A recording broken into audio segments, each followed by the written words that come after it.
అస్సలాముఅలైకుం everyone. అందరికీ అమ్మ వాళ్ళ ఇల్లు అంటే నచ్చిన ఫుడ్ తినడం, ఎప్పుడు హ్యాపీగా ఉండడం. దానికోసమే కదా అమ్మ వాళ్ళ హౌస్కి వచ్చేది. ఇక్కడ వచ్చేసి చూసేయండి, మా అక్క వచ్చేసి నా కోసం మసాలా వడలు చేసింది. ఎంత టేస్టీగా ఉన్నాయంటే అబ్జర్వ్ కూడా చేసుకోలేదు. ఆయిల్ చాలా టేస్టీగా ఉంది. తర్వాత మా మామ లంచ్కి ఇన్వైట్ చేసింటే మేము వచ్చాము. మా అమ్మ వాళ్ళ ఫ్యామిలీ, పెద్దమ్మ, పెద్దనాన్న, ఇంకా మా కజిన్ షేక్షా, ముబినా అందరూ ఉన్నారు కదా, మాకు కూడా ఇన్వైట్ చేశారు. చూసేయండి, ఆ రోజు వచ్చేసి ఇట్లా తలకాయ కూర చేశారు. చాలా చాలా ఎమ్మీగా ఉంది, చాలా టేస్టీగా ఉందన్నమాట.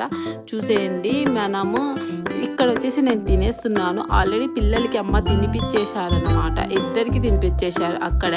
ఇంకా తర్వాత మేము వెళ్ళాలి కదా, మా మామ వెయిట్ చేస్తున్నాడు. మా అమ్మ, పెద్దమ్మ, పెద్దనాన్న అందరం కూర్చొని చాలా బాగా హ్యాపీగా తినేసాము. తినేసి ఇంకా ఈవినింగ్ మా ఊరికి బయలుదేరాలన్నమాట. అంతే అండి. వీడియో నచ్చితే లైక్ చేయండి, సబ్స్క్రైబ్ చేసుకోండి.